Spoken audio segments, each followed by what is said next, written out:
Hey folks, it's Miss K, if you're nasty, aka Lady K. I am your neighborhood advocate, and I want to come on here and I want to say this. If the light cuts off, I'll open the door and it come back on. I want to say this to you guys.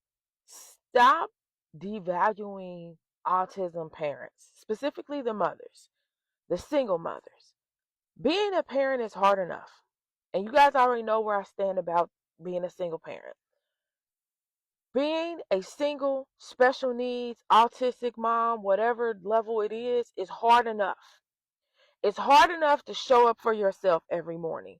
It's hard enough to wake up every morning. It's hard enough to give yourself confirmation, affirmation, to show up and be willing to get up and pour into yourself every day.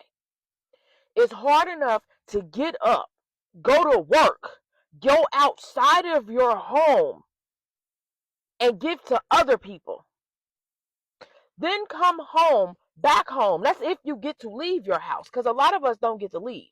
A lot of us don't have outside respite care, outside resources to come in and help us to the point where we can leave and make income outside the home. So understand that. A lot of us don't have family support that can assist us in our daily needs, our daily functions. So we don't get to tap out. We don't get to tag John Cena in. We don't get to tag in The Rock. We don't get to tag in any WWE or WWF people insert here. We don't get to tag in anybody. We are our own superheroes. We are our own Wakanda Forever people. Mafia. We don't get to do any of that. So when we say we're tired, when we say we're exhausted, when we say we're sick, when we say we're mentally gone, understand we've already crashed out. We are already on the bring in the life support, bring in the EKGs, bring in the machine. And I say that because I've been there. I'm there. I'm living it 24/7. As my friend would say, 24/8.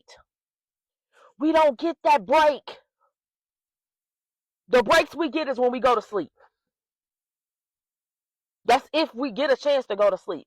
Because some of us have children that don't sleep. Yes. Some of us have children that in their diagnosis, their behavioral plans, their modified plans, whatever label insert here, they don't sleep. Yes, they have medications that can make them sleep if they take it. I have two children that are diagnosed ADHD, ODD, etc. I have one that won't take any medication. I'm not going to fight that battle. I have 1,000 other battles that I have to fight with her. I'm not about to force her to take medication. You don't want to take it, fine. Did you eat today? Did you brush your teeth today? Did you shower today? Did you do your work today? I have other fights that I have to fight with her. Taking your medication ain't at the top of my list for you. Call it what you want. Judge how you want. I don't care. You're not living my life. I'm not living yours. 24/7, this is an ongoing battle for me. For me. And I have to go outside my home to have income because I don't have that opportunity to stay home and work from home. I don't have that opportunity. I don't have that. I don't want to say luxury because that's not fair. I don't have that opportunity to have support to where I can stay at home. And keep in mind, I'm still recovering from my own injury.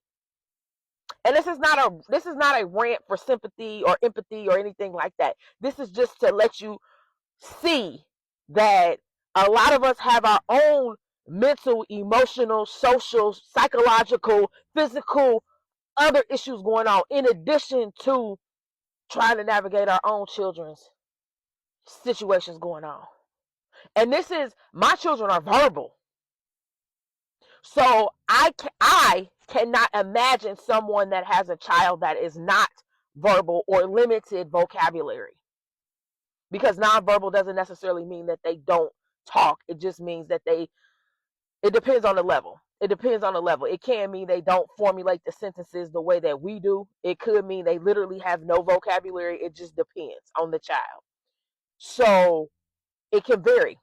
It really can vary depending on that child.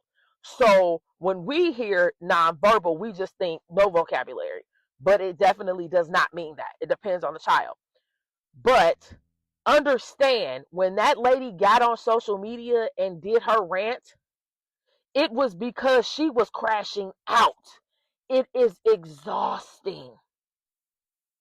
We all, autism parents, single moms, or even couples, married couples, it gets exhausting.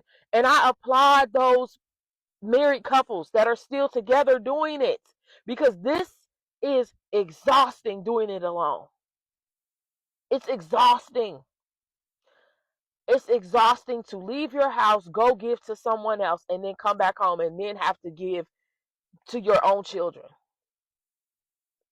And it's almost as if you, when you are depleted and diminished and exhausted, and it's not that, and this is my story, this is my experience. That child, because their brain has not reached the level of fully understanding, when you say you're tired, you're sick, you they don't get it. Their brain hasn't reached that yet. They don't get it. They expect you to keep going. They expect you to keep going. Because in their eyes, you're their superhero. You have to show up. But it's kind of like, who shows up for you? Who shows up for you? There are no support groups for you. Well, I don't want to say none. There are limited support groups for autistic parents. I've been asking, I'm in Cincinnati, Ohio. I've been asking for years. I've been asking for ADHD parents. I've been asking. The Not this last appointment, but this first appointment that I had for my daughter, when we went for the actual diagnosis for the one doctor, I asked because she said, "Have you gone to any parenting classes?" I said, "No, I haven't. Do you know of any? Can you suggest any?" She went silent on me, which means that was a backhanded compliment or question, because you was trying to be funny. I'm not the best parent and I'm not the worst parent. There's no right or wrong to this. There's no parenting guide. I am struggling here. But for you to say that to me and then for me to respond the way that I did, you wasn't expecting that. You was expecting